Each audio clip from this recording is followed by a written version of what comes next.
Thank you all very much. Thank you. First of all, I want to thank you for the privilege of coming to this lovely country. I've enjoyed it so much. And I want to thank the many people, really, who have done so much to make me feel comfortable, to make me enjoy the loveliness of it all. So thank you. And also, I'm very grateful for the honor of meeting and speaking with John Fosse, whose name I know I don't pronounce correctly, but nevertheless, it has been wonderful. I'm very interested in your descriptions of the purpose of this series of lectures, that you want to help Norway become a real live center for literature, not simply in Norway, but in Europe and through the world. That's a wonderfully valuable thing to be doing, and I wish you all the luck you could possibly have. So, I took from the example of certain American writers that, as a human being, I had the cosmos as my natural terrain, and that there are ways, and that there are always grounds for examining whatever is proposed to me as true. This is the kind of language ordinarily used by people explaining their rejection of religion.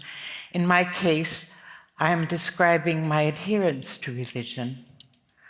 On the basis of their example, these writers of mine, I have hoped to be thoroughly and judiciously revisionist.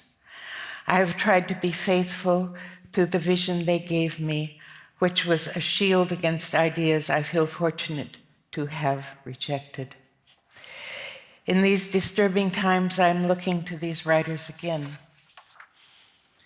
It is unfortunate that the kind of thought that pertains to religion and culture and civic life and thought itself is said to be, quote unquote, intellectual, since for us this word is a near synonym for pretentious or inauthentic. Necessary terms become stigmatized, and this disables necessary conversations. I believe we have lost true freedom of thought in America, not because of special interests or conspiracies, but because of a diminishment and slacking off that makes us vulnerable to such things. To borrow a phrase from William Blake, our manacles are mind-forged. We got ourselves into this situation, and we can get ourselves out of it. I admit the task is enormous, but we have no alternative. I was educated at a time when Freud and Jung, B.F. Skinner, and behaviorism and Darwinism and the its variants had tremendous status. The importance of what they taught was literally indisputable. Somehow, importance itself looked like a colossus, preempting questions of plausibility or humanity. The world they foresaw, was arid, not less so for the important accounts that they made of human nature. There are risks in deciding which figures are epoch-making, or perhaps in deciding whether this term, epoch-making, should be considered adulatory until we have had a good look at the future these giants are said to have had a hand in making. I think the feeling is broadly shared that we have been cast up on a notably barren shore. When all is said and done, would anyone say this moment is distinguished for its understanding of human nature? But this was modern thought, we were told, and intellectual honesty demanded utter capitulation. It was earthbound and deterministic, And at the same time, it was presented as a great freeing of the mind from the errors of the past. Granting that the immediate past was a nightmare, it was also modernist. I am only competent to speak about America, our own particular slough of despond, and the other paths that might have spared us this befouling entrapment. How did we get here? I have read that America was too engrossed in events leading up to our Civil War, and then by the war itself and its aftermath, to pay particular attention to the religious controversies in Britain and Europe that surrounded the evolutionary theory proposed by Charles Darwin in On the Origin of Species. This would imply that between 1848 and 1871, Europe was quiescent. But no one really believes in the reality of a historic Europe. So we'll let that pass. Whatever its cause may have been, our reprieve was long, but as reprieves will, it ended, though very gradually. Now it is difficult even to remember the lingering religious consensus of my childhood and youth, which was not uniformity more than it was a respectful diversity and an unspecific acknowledgement of the existence and authority of God. The many denominations were the survivals of ethnicity and family custom, and over time they had begun to forget where they had come from and what distinctive word they might add to the public conversation. They lent harmony at the price of a certain blandness to what has been called our civic religion. In saying this, I do not intend to criticize. The shattered pieces of that old calm can have dangerously sharp edges. Now there is an implicit but intense controversy among the churches about what Christianity is and means, and there is an apparent abandonment of the whole project of religion, for the moment at least, especially by the young. This is abrupt and profound change in our society, which may have begun before these departures, this shift. Religious thought is very beautiful, and the idea became important that people would not be patient with beauty or complexity. Most of the world's high art ornaments or interprets belief in the sacred.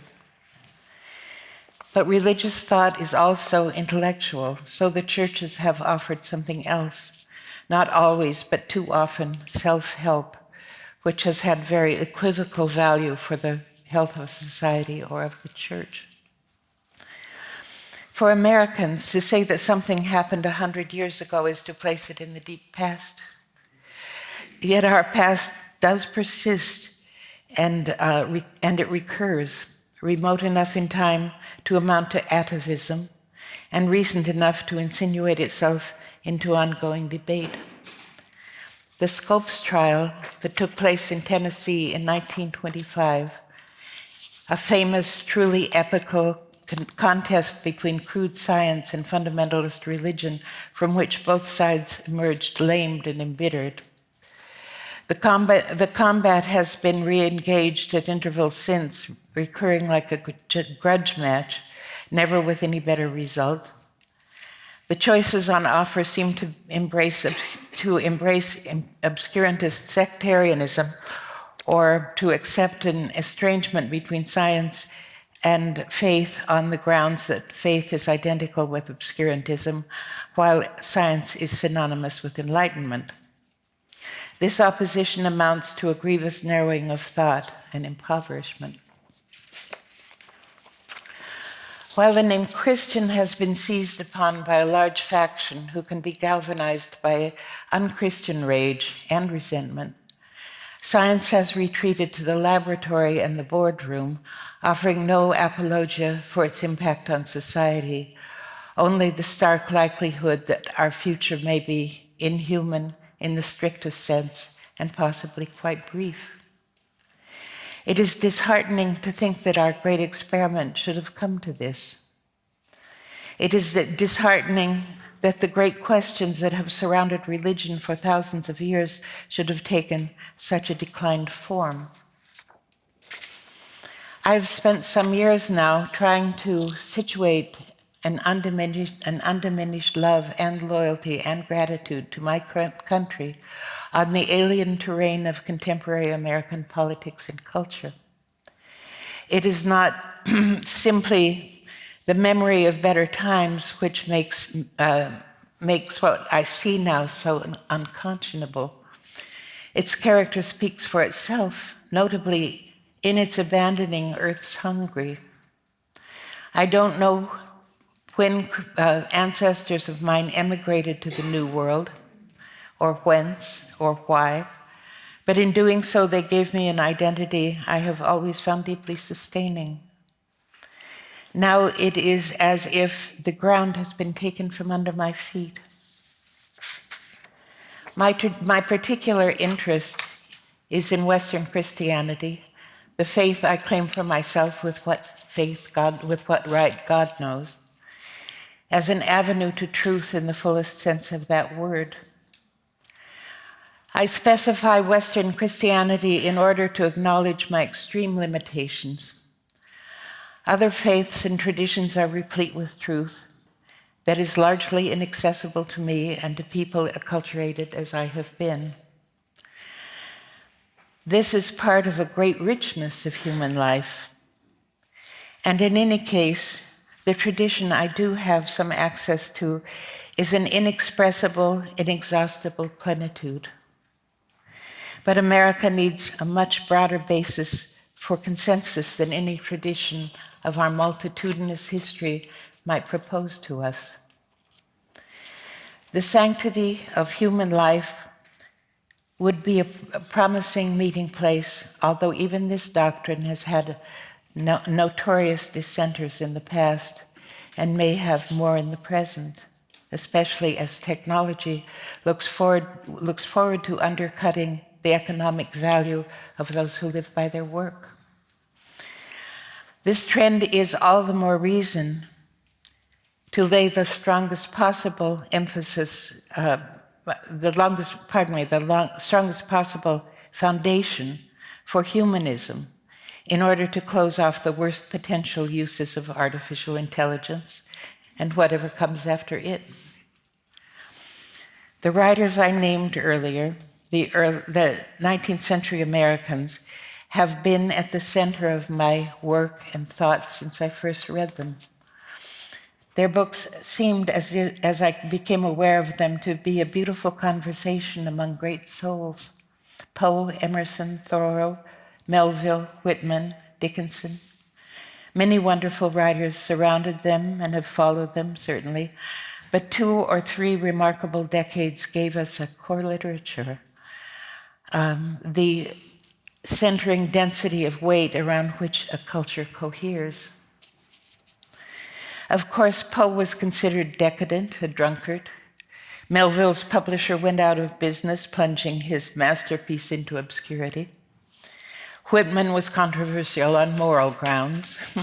And Dickinson, a Spencer recluse, was disinclined to attempt publication. So the canonical writers have been lost and recovered, revered and derided and revered again, until finally they settled into a kind of pantheon, though they might not entirely approve of the metaphor or be altogether pleased with each other's inescapable company. All the same, properly read, they testify to a different, deeper, purer, and more strenuous freedom than we have aspired to lately. A freedom that is more than a declaration of independence from the past, more than a cynicism that excuses us from obligations earlier generations might have embraced.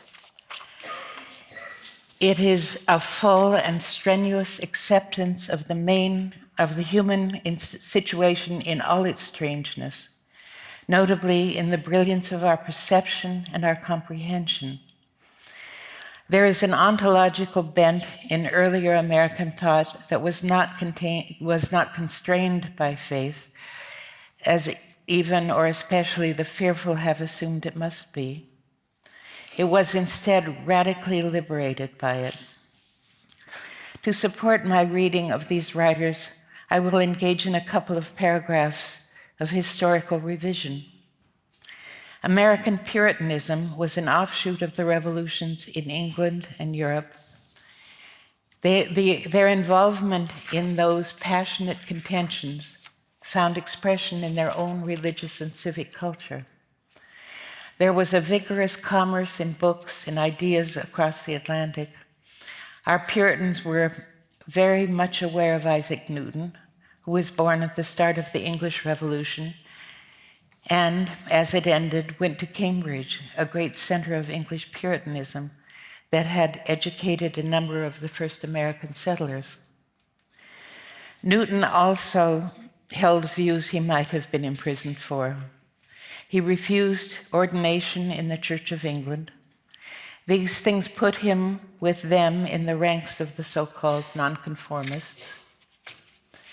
Our Puritans had the example of the great nonconformist John Milton as well, an active participant in the English Revolution, revolutionary government. Men left New England in considerable numbers to fight on the side of Cromwell, certainly as good a proof of awareness and involvement in English affairs as could well be wished. It is seldom mentioned that New Englanders had a recent history of having shattered the mold of church and state. They were on the losing side, ultimately, and tens of thousands of refugees of the English wars came to New England. But the greatest scientist and the greatest poet of the age were their intellectual kinsmen and co-religionists. The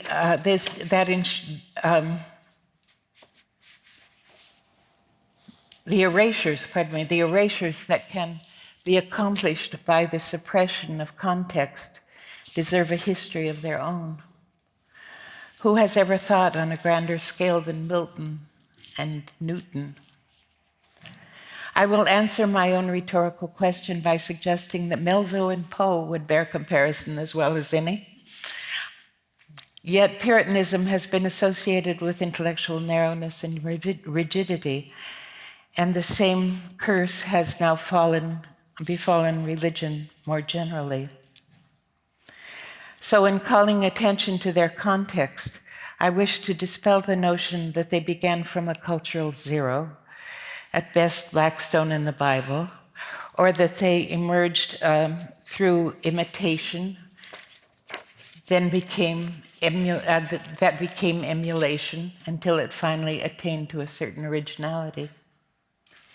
It may have taken some time for them to feel at home on the verge of the howling wilderness of America, or it might have taken some time to absorb the fact that all that remained of the Puritan Commonwealth of Cromwell and Milton was their own autonomous churches and their town meetings and their own Cambridge.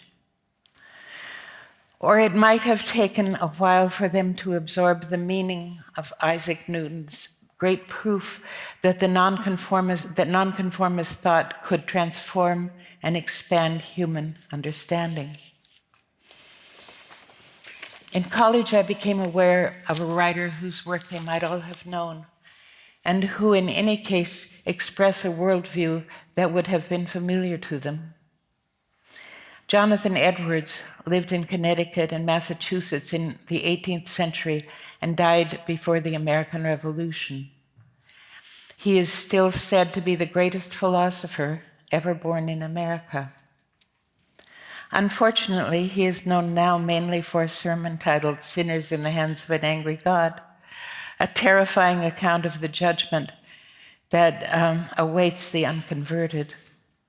Conversion at that time meant a rebirth experience that awaited as conventional piety did not, that availed as conventional piety did not, against the threat of damnation.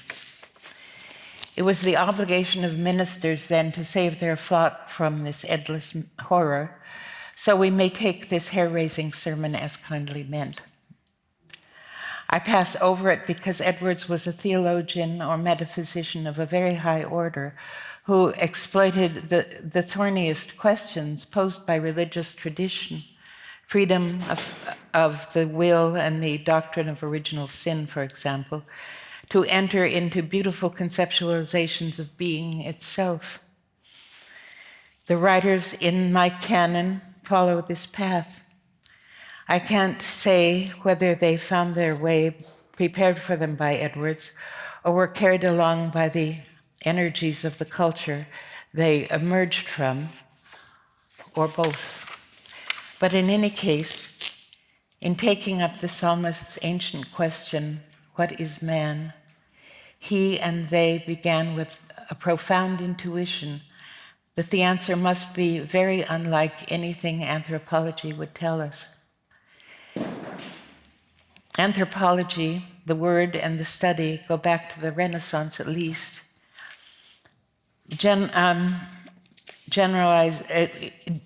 Anthropology generalizes observable cultural patterns. It would certainly note that New Englanders gathered at intervals to be urged into extreme emotional states. It would not report on the experience of more compelling reality beyond this one, an intuition that felt to be faithful, like insight, that felt to the faithful, like insight and revelation. Whatever else might be said about these enthusiasms, they relativized ordinary reality.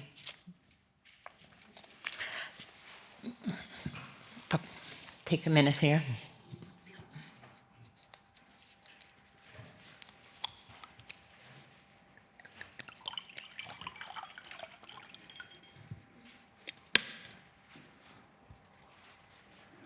A minute and a half.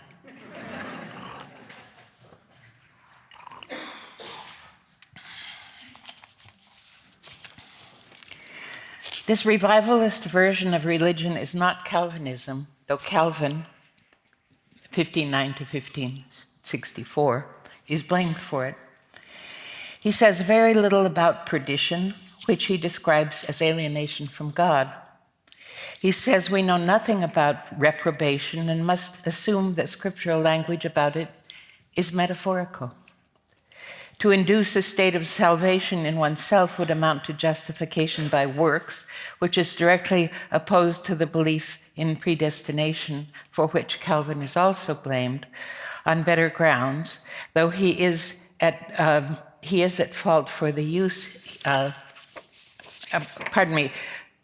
though if he is at fault for this, so are St. Augustine and St. Thomas Aquinas. Calvinist has been a pejorative term in America's appraisal of itself since the early 19th century, despite the fact that Calvinism was an international movement centered in French-speaking Europe. In America, the Calvinist denominations, Congregationalist and Presbyterian especially, were strongly associated with the movement to abolish slavery. And this put them at odds with the wealthy and powerful cotton-growing South and with Britain, who had established slavery in America, in American colonies from their founding, supplying them with a stream of captive Africans for 2 centuries, and growing very rich from the textile industry that came to rely on American cotton. Calvinists were and are said to be sticklers, hostile to leisure and refinement, by some accounts darkly antagonistic to life itself. I pause over this because the polemic against them, often as Puritans, has persisted potently effectively tying off a singularly influential culture from the country's understanding of itself.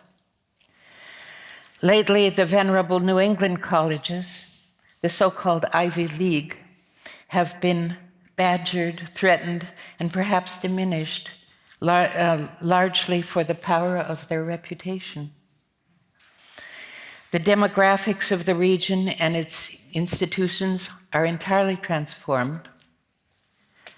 There is scarcely a Puritan to be found there. But the schools themselves stand in for the Old North, a politely gloating, hectoring, perfectionist presence, monitoring the very words we speak, especially those that are disgraceful, demeaning, and injurious. New England Puritanism very early created Harvard and Yale. At his death, Jonathan Edwards was president of Princeton. The rigorous and intellectual culture of New England were deeply integrated with each other, enhancing the status of both. To understand the 19th century writers and what made them so satisfying to me and to many others, I believe, it is necessary to remember that all of them, Dickinson excepted, once a year or so must have come out of church into daylight with a hortatory sermon ringing in their brains, having been told in the most emphatic terms that they might perish at any moment and be suddenly confronted with their everlasting doom. They'd have known from experience that the brevity of human life on this earth, that would be made to they would be made to consider that it was a minute patch on eternity. The interest was in the insistence that, for weal or woe, their lives would never end. For us moderns, this sense of peril is more attenuated than it has been for any other human population, for the moment at least. Speaking of cultural transformations, it should be noted that this ferocious warning is being given to those within the church. Those who might feel that they should enjoy the Lord's approval, or pardon at least. But being good was by no means good enough. Many Christians, especially those who feel they have passed through some kind of rebirth experience, now feel very secure in their salvation to the point that they can speak almost with the authority of God concerning, condemning and reviling where they see difference, casting off humility and grace. We have lost the old habit of rigorous self-scrutiny, which is a great part of the interest of being human. But the books and the poems from that moment remain, offering their testimony.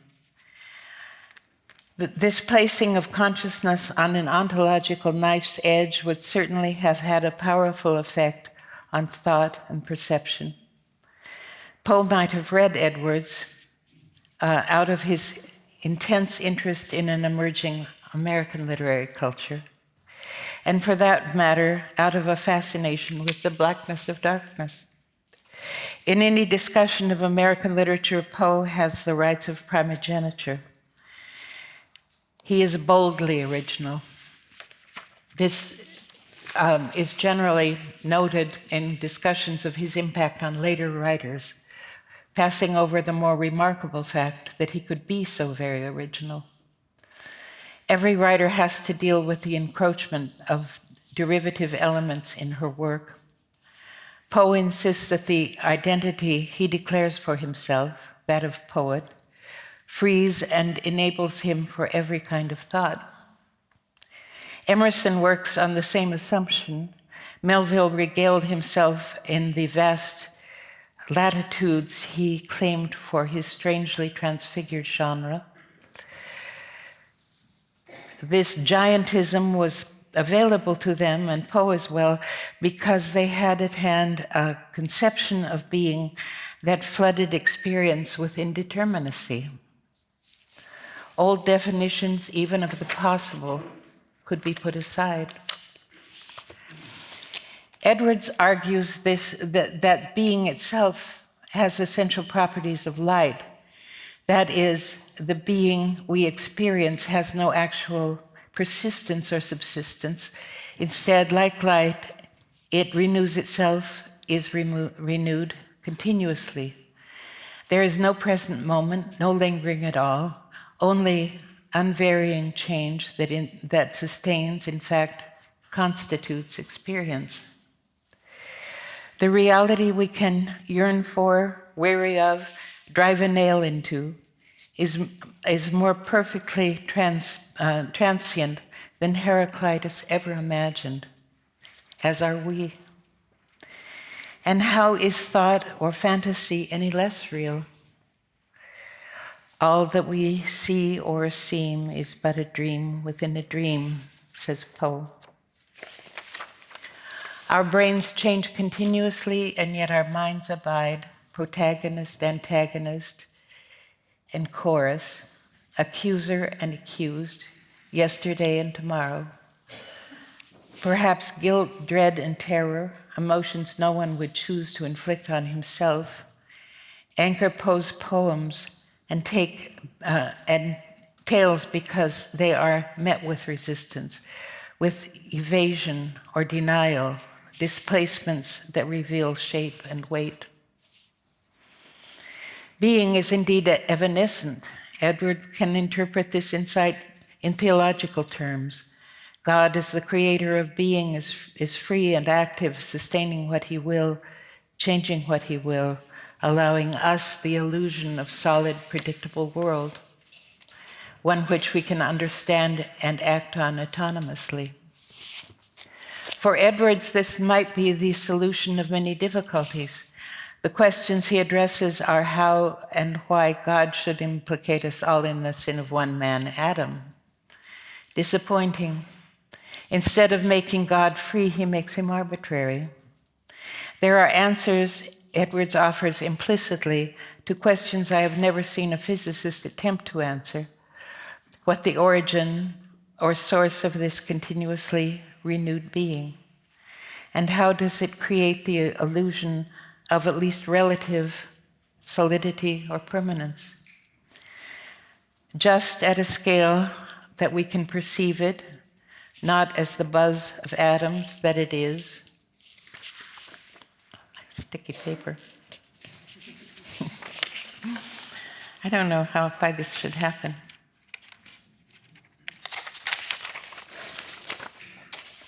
And not as a trivial phenomenon on a mote at the margins of the universe, but as a beautiful, engrossing, sufficient reality suited to our capacities. Science makes tacit judgments about where its magisterium ends, as it has every right to do. Still, is there even a tentative speculation about the source and the special character of the being we experience that does not have the ring of theology, of theism? Whitman developed an all-embracing aesthetic to celebrate the whole of humanity. Dickinson saw that the minute implied the infinite and made it a presence in prosaic life.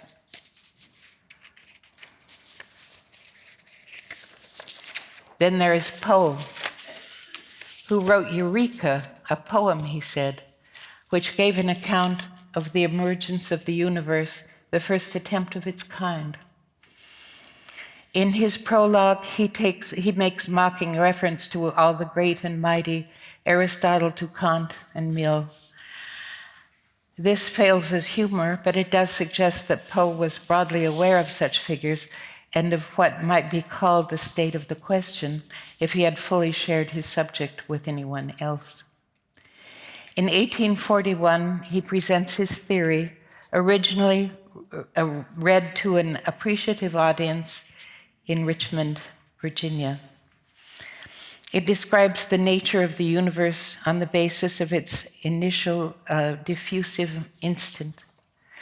We are very accustomed to thinking about the beginning in these terms, so it is difficult to realize that Poe's insight would have seemed radical and implausible to science for more than 120 years. Poe is quite right in insisting on the originality of his conclusions, but in fact, there is also a melancholy side to a promising theory so brilliant that actual physics overtakes and almost totally subsumes it. Originality loses luster in the fact of its success. How did he arrive at this vision of cosmic origins? As any good Puritan might, he began with Genesis and Isaac Newton. I know he was a Southerner by rearing and education, but he lived in the North, and he seems to have read everything. Poe says, quote, "Let us content ourselves tonight with supposing to have been created or made out of nothing by dint of God's volition at some point of space which we will take as a center, at some period in which we do not pretend to inquire, but at all events immensely remote. By him, then again, let us suppose it to have been created what? Suppose him to have created what?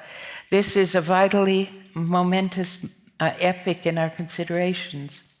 What is it that we are justified, that alone we are justified in supposing to have been primarily and solely created?"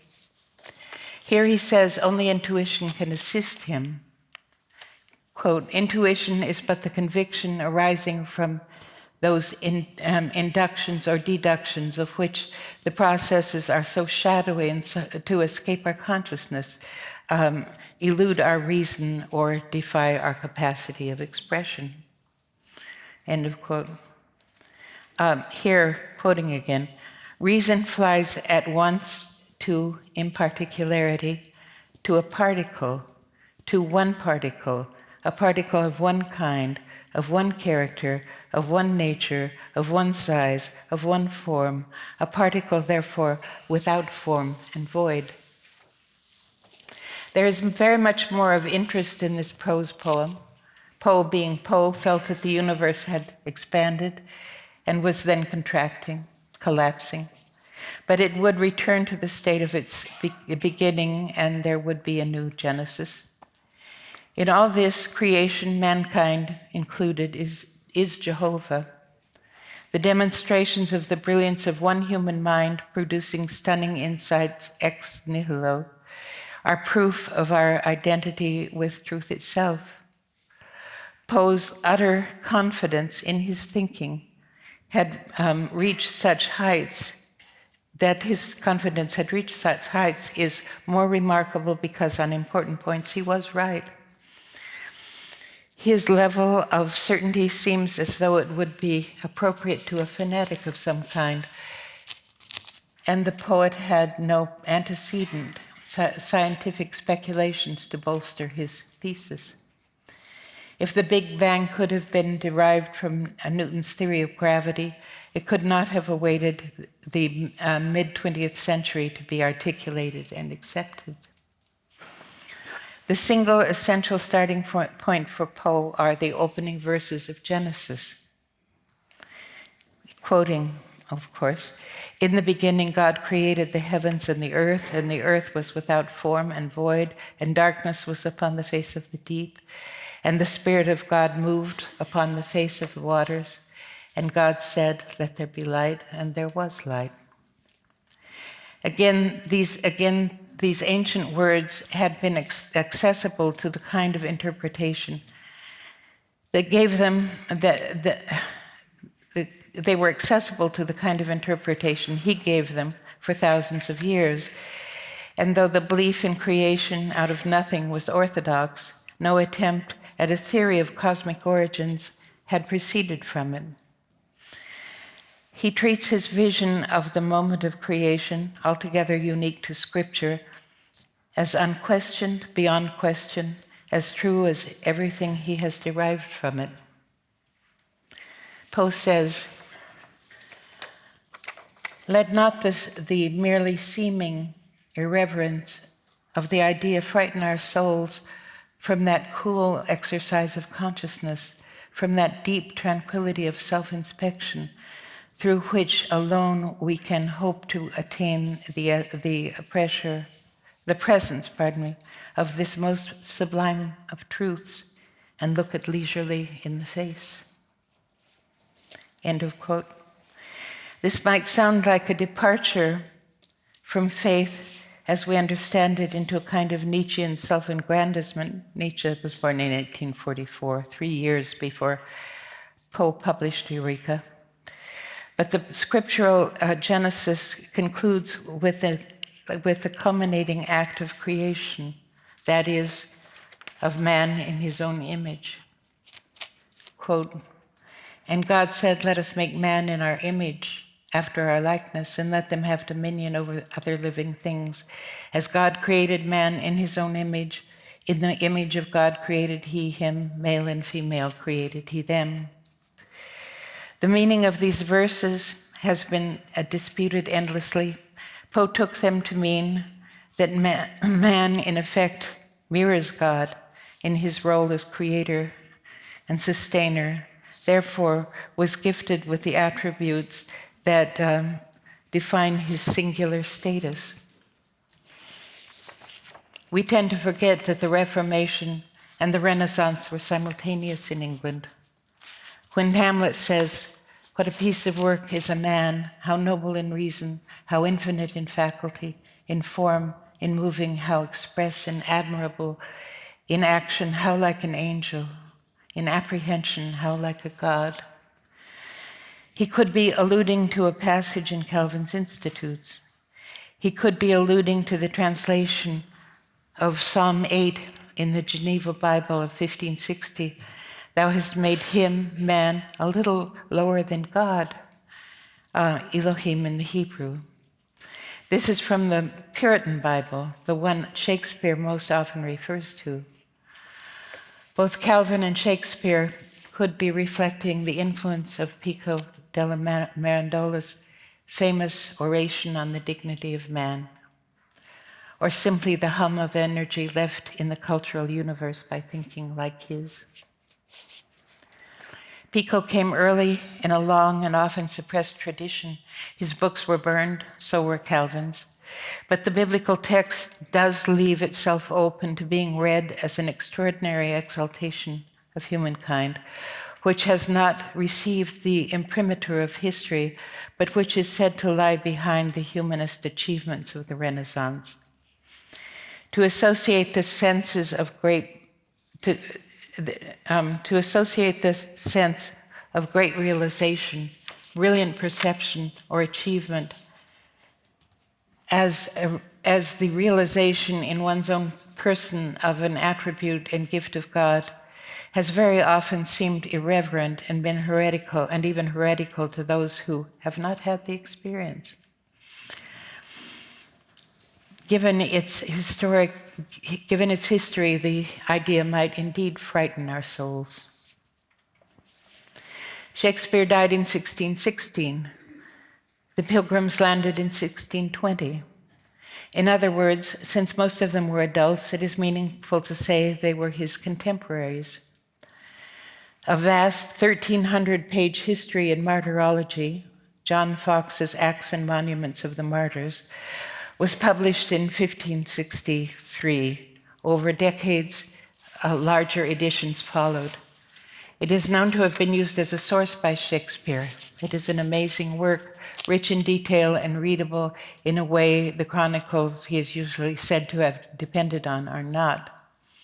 Since suffering for the faith and enduring its oppression is the center of interest, people of every rank, lords and peasants, receive Fox's close and respectful attention. The work was very popular in England and in New England, where some would have found ancestors commemorated.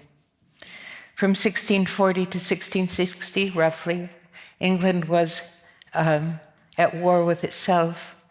If the possibility could be entertained that Shakespeare was an influence in leading to the overthrow of the monarchy, it might be a matter of greater interest that his histories of the English kings are tales of unmitigated disaster.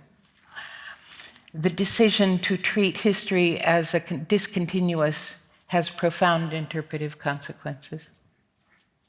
In any case, Poe, in his seeming Prometheanism, is making a claim for humankind that both Scripture and the Reformation Renaissance would honor.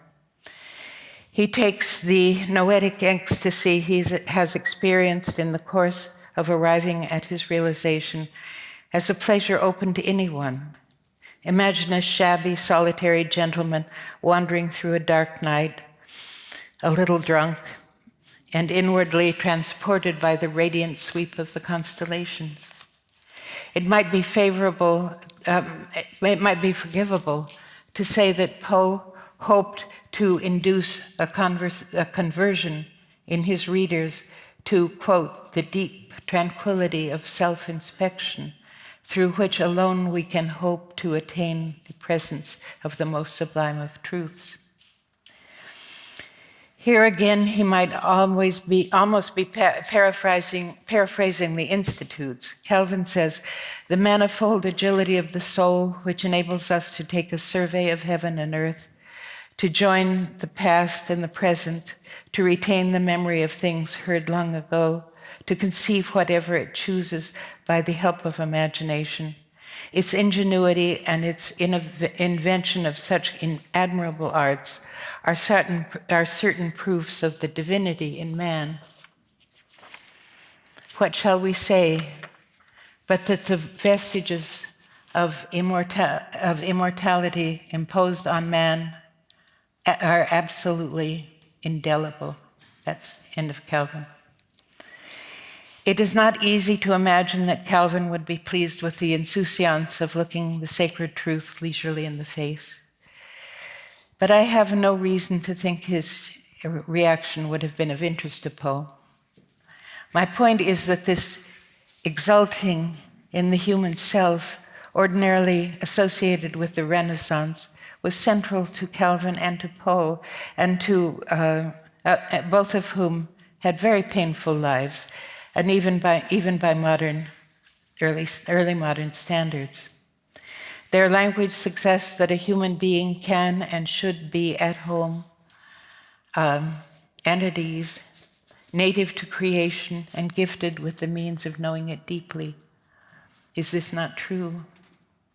Modern thought forbids such notions, but on what grounds?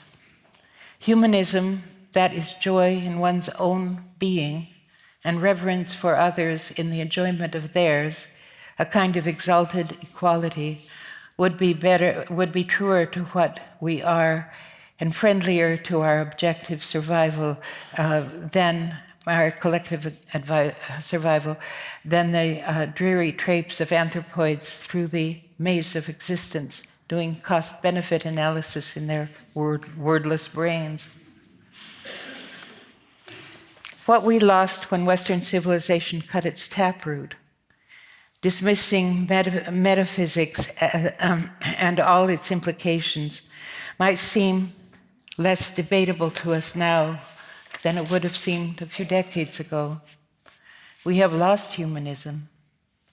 Here is Calvin's gloss on Love Your Neighbor, very suitable to our times and circumstances.